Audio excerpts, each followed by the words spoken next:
No-baked macaroni na ganito ka-cheesy at ganito ka-creamy? Ewan ko na lang kung hindi ka masarapan. Tara, samahan niyo ako magluto.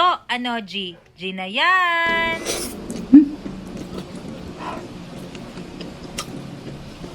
Sobrang sarap. Oo.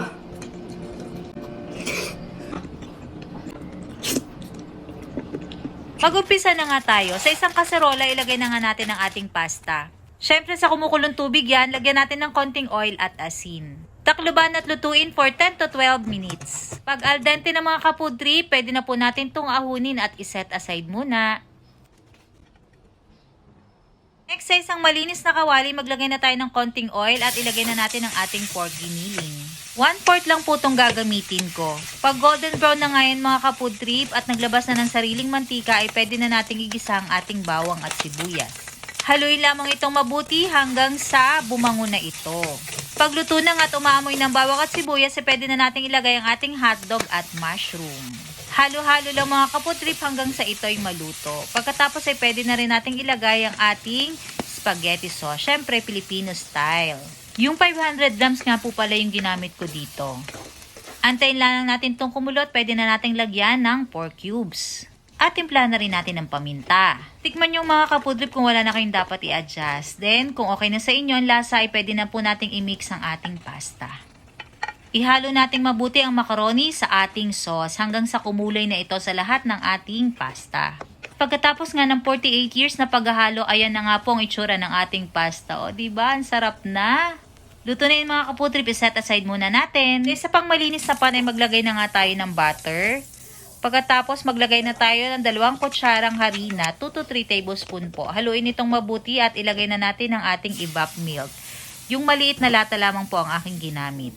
Pagkatapos ay naglagay din po ako ng heavy cream. So kalahati lang po nito ang gagamitin ko. Next na po natin ang ating quick melt cheese.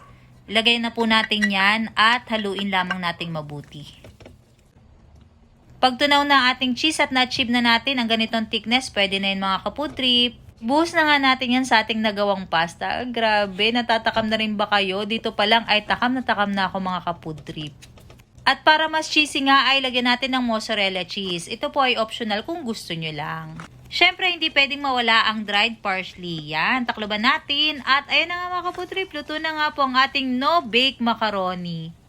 Napakadali lang nitong gawin mga kapudrip. Sobrang sarap nitong merienda. Pwede din yung ihanda sa inyong mga bisita o diba? Itsura pa lang talaga namang magugutom ka. So ano pa hinihintay nyo? Tikiman time! Yan yung sobrang cheesy tsaka sobrang creamy.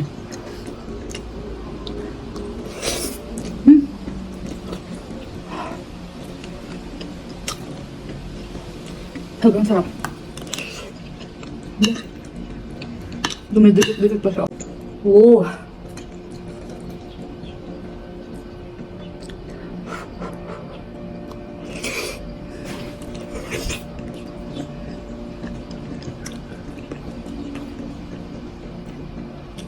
Itong gusto ko sa Bake Mac na hindi bake.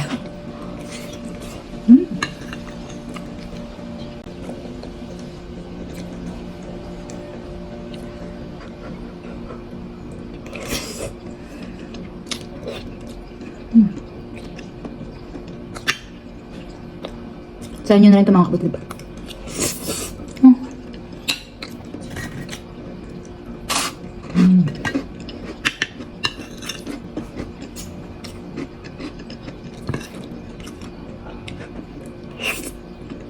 Lang po. Thanks for watching. Last bite.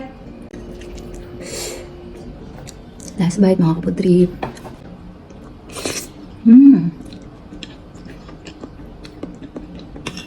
Sarap na mozzarella.